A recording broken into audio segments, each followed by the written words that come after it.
ገንዘብ ችድ በዚህ መደሲ ጀመርናያ ብድሕሪኡ ኣብ ቀረብ አንተ ጸኒሐን ምልስ ተብለን ቁሩብ ፍሕኽ እንታይደን ጸደፍኩ ናበይ ክረግጸ ኢላ ውይ ትብል ታይ እየህ ገብራ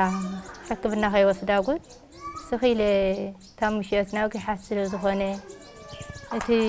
እኮለምና ጸጊምኒ ነቶም ዝነኣሱ ቆልዑ ክጥብር ስኺለ ስሒነያ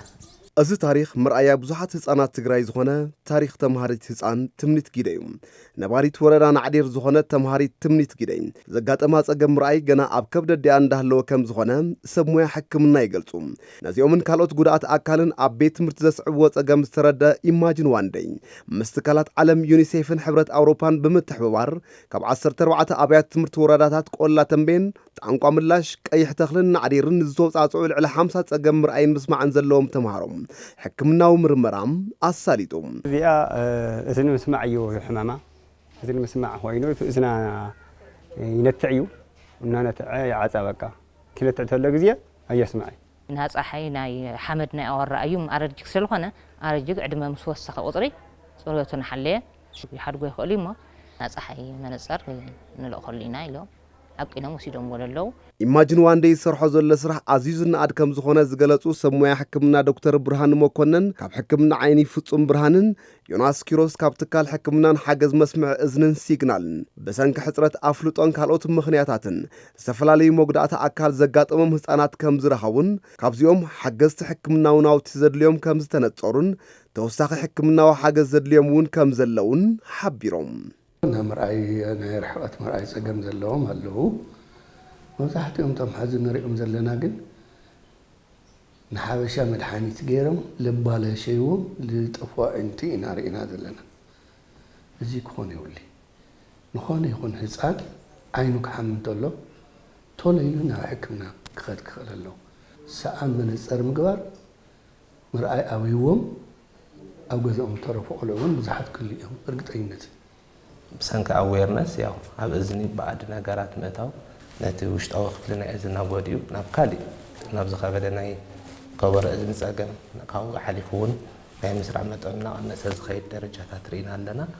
ያው ውሳቶም ብኡ መሰረት ናይ ዓለም ሕክምና ሰርጀሪ እውን ዘድልዮም ኣለዉ ሪከመንድ ተገበሩ መሰናዕ ሓገዝ ተገይርሎም ከዓ ብኡ ሪስፖንስ ዝገብሩ ደሞ ኣለዉ እቲ ገባር ሰናይ ኣብ ትምህርቲ ብፍሉይ ሰርሕ ዓለም ለኸ ትካል ከም ዝኾነን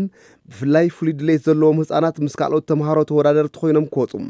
መጉዳእቶም መሰረት ዝገበረ ፍሉይ ድጋፍ ከም ዝገብርን ዝገለጹ ኣተሓባባሪ ኢማጂን ዋንዴ ኣብ ትግራይ ኣይተልባቤ ገባው እቲ ትካል ካብ ለካቲት 2013 ዓ.ም ጀሚሩ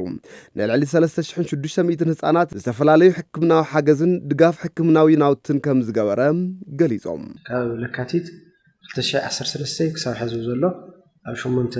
ፕሮጀክትታት ኣብ 3600 ዝኾኑ ህፃናት ድጋፍ ተገይርሎም ዘሎ እዚኦም ናይ ዓይኒ ድጋፍ ኣለዎም ናይ መነፀር ዝተገበረሎም ናይ ዓይኒ ኣርቲፊሻል ዝበሃል ቅያር ዝተገበረሎም እውን ኣለዉ መጥባሕቲ ተገይርሎም ብቀጥታ ዝደሓምሉን ኣለዉ ናይ እዝኒ ድጋፍ ዝተገበረሎም ኣለዉ መንቀሳቐሲ በትሪ ወይ ኬንያና ንፅውዖም ድጋፍ ዝተገበረሎም ኣለዉ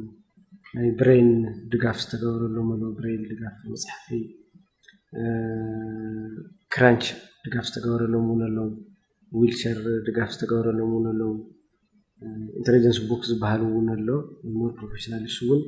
ኮታስ ብዝተኸኣለ ኣብዚ ክልል ሪሶርስ ንህዩ ተባሂሉ ዝእመነሎም ዋጋኦም እውን ነዚ ትካል ፕሮጀክት ናይ ኤመርጀንሲ ፕሮጀክት ተመጣጣኒ እዩ ተባሂሎም ዝሕሰቡ ዓይነት ግልጋሎታት ነዞም 3600 ህፃናት ድጋፍ ተገይሩ እዩ ዝተገበረሎም ሓገዝ ተስፋኦምን ተስፋ ደቆምን ዘለምለመ ምዃኑ ዝገለጹ ወለድዞም ድጋፍ ዝተገበረሎም ህፃናት እቲ ሓገዝ ተጠናኺሩ ክቕፅልን ካልኦት ዝተጸገሙ ወገናት እውን ተጠቀምቲ ክኾኑን ተላብዮም